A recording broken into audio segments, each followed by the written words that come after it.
Hey guys and gals, I got another one for you today. Today we are onto the German tanks. Yeah, that's a terrible accent. I apologize. Alright, E75. This thing is a monster. I really love this tank. Since they buffed it, it is pretty fast.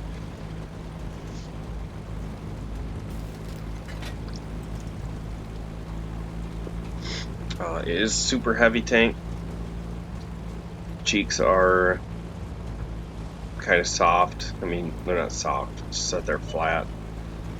Lower plate is somewhat of a weak point. Turret in general, if they're looking down into it, is a weak point. So just being careful. Get some spot assist there as our ship arm takes down their Patton. Our scout goes YOLO all the way in to B1. He dies. You can see that their whole team is coming down the 5 line. Somehow we have 2 heavy tanks still in K2. And on this map, I really like to take this position, especially if there is not already. If there is already, this is a miserable spot, so just remember that. I'd like to get shots into the side of these guys, however, I also want to help my medium in E2. So since these guys aren't pushing, I'm trying to keep an eye on the medium tank there. Not able to pen through the side of the 277. Just gonna look over to see if they're pushing on my medium tank. It takes so long to get a shell. What a terrible shot that was. I'm used to having a shell in for that. I got a decent crew on my E75. Generally, I mean, right now, obviously, I have a 75% crew. Okay, here comes the E75. You can see the bloom on this is not very great.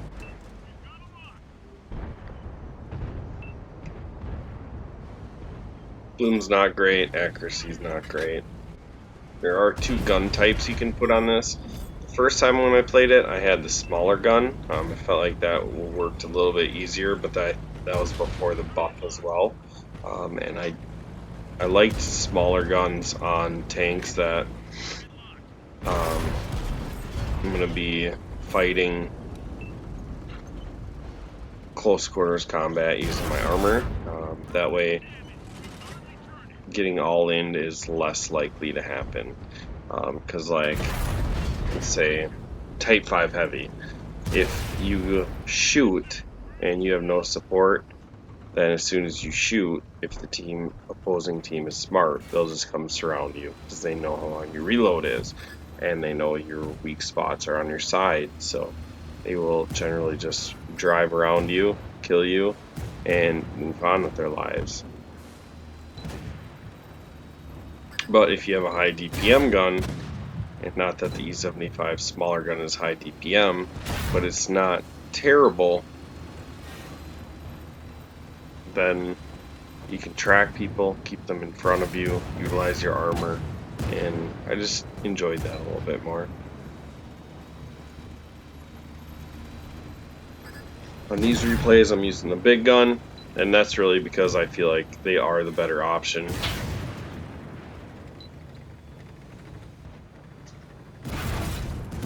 Speed it up here. The grind to the E75, I really enjoyed it. Think about it. Is there a bad tank on that line?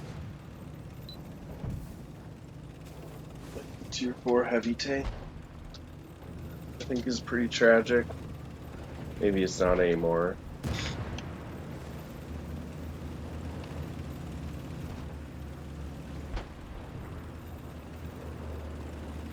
Some people don't like the Tiger 2 at tier 8,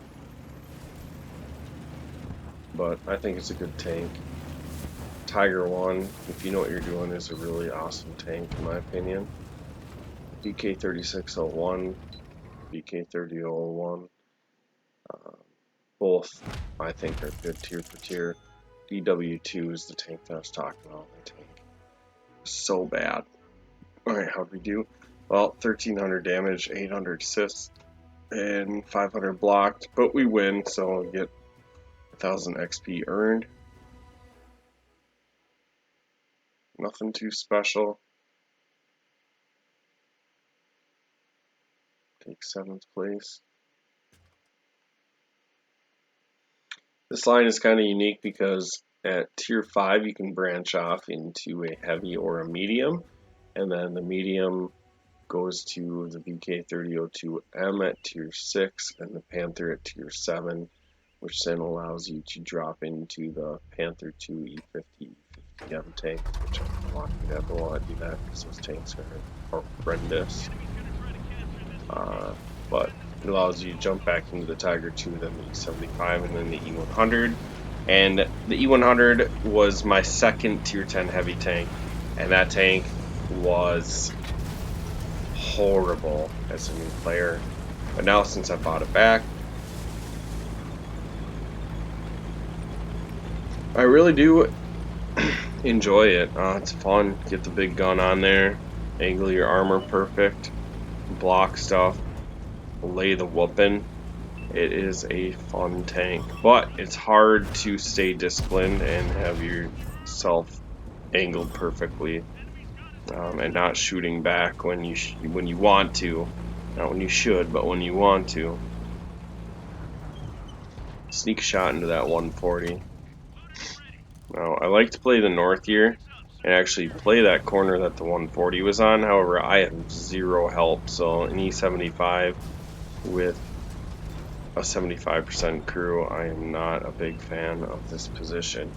My team is pushing hard in the south, so we're going to try to catch up to them. I'm going to let my team know here that I'm falling back, and maybe I just fall back to the edge of where my team is starting to push south, and then just set up like a wall, just defend until my team can flank them, and then we'll push in and get some extra points.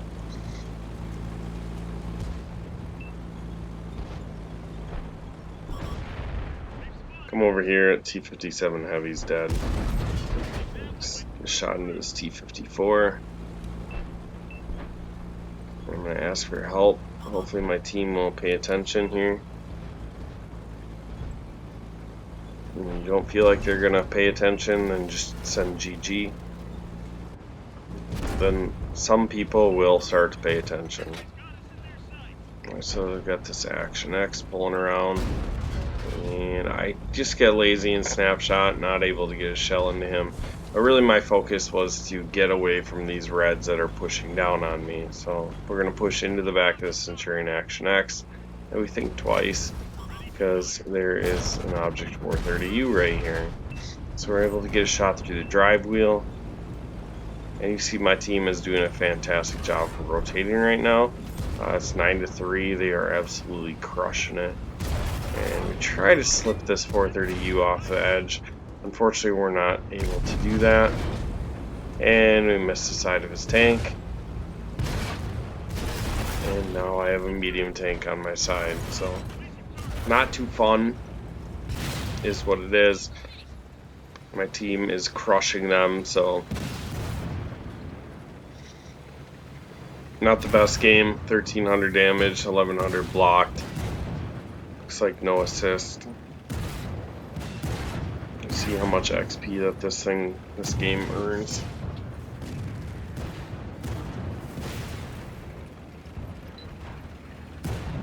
All I have is a mouse left, and you see how strong the mouse is when it's by itself.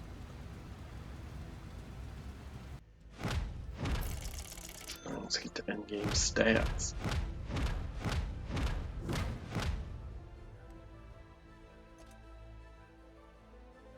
So we got 2500 damage, 800 assist, 1600 blocked, 1900 XP earned, almost 2000.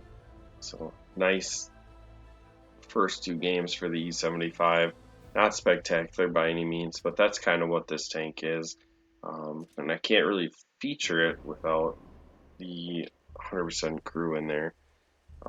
But even with the 75% crew, it's still formidable.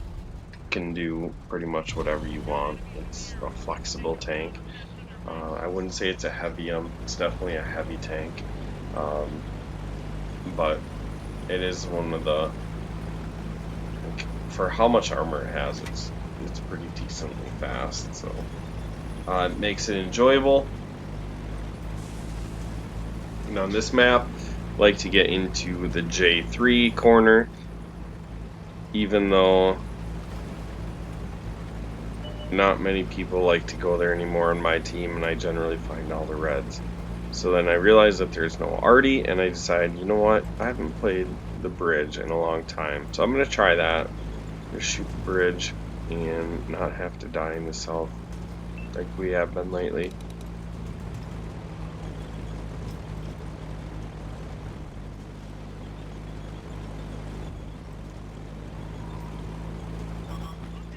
And as we push up here, I actually spot that turtle, which is impressive. With 75% crew, I didn't think that I'd be able to do that. It isn't the longest distance, so I guess it's not too crazy, but I just didn't think the 75% crew was going to be able to spot there. We'll throw the binos up, so if there's anything behind the turtle hiding, I'll be able to see him, get a shot into him there.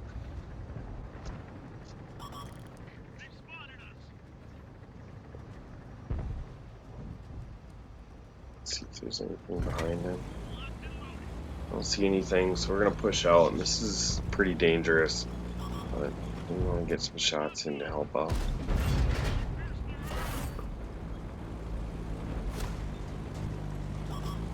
Alright, so there's a Waffle U100.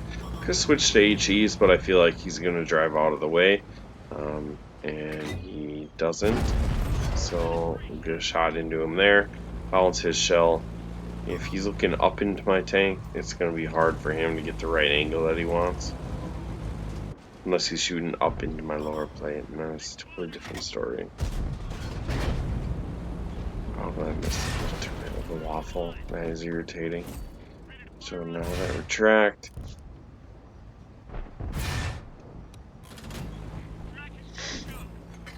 You have to deal with the Centurion Action 10.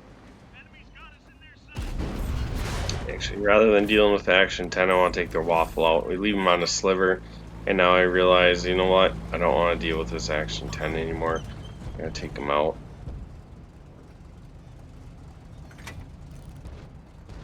I can't just keep giving him cheapies in my side.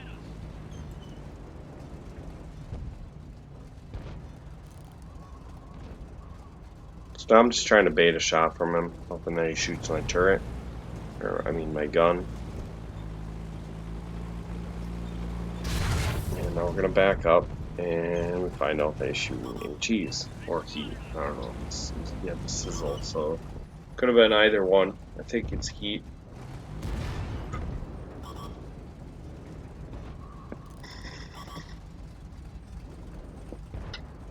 The team is winning 5-2, and now I wish I wasn't on the bridge because it's making for an awkward game. Now if I push up on the bridge, I'm going to get shot in the side from these guys, so we're going to just look at them instead.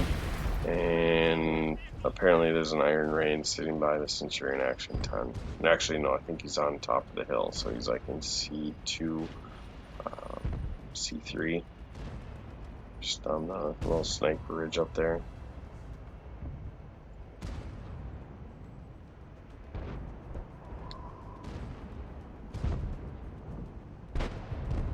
So imagine the E75 goes without being told. It's generally one of the first tanks that people go down just because the Tiger's nostalgia for World War II tanks.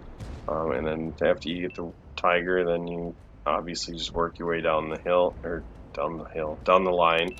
Got the Tiger 2 at tier 8, which is great gun handling. Sketchy armor, but definitely can get it done. Good side scraper, just like the E75. And it looks like my team's going to pull this off too. So we blocked 1900, we did 300 assists, and we got 1700 damage. Nothing spectacular, but the 3 wins are definitely going to be helpful to try to get this thing into the playoffs. And I really enjoy this tank, so that'd be awesome if it made it.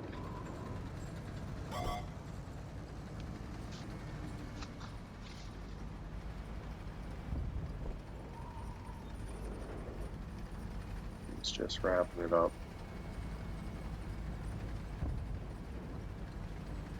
Now we're behind the Reds.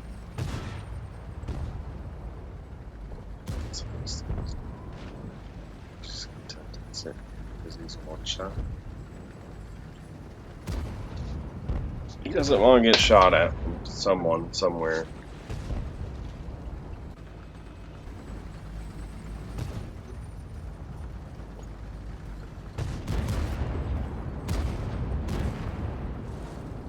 There's that pesky little Action X sat in the same spot on the way back.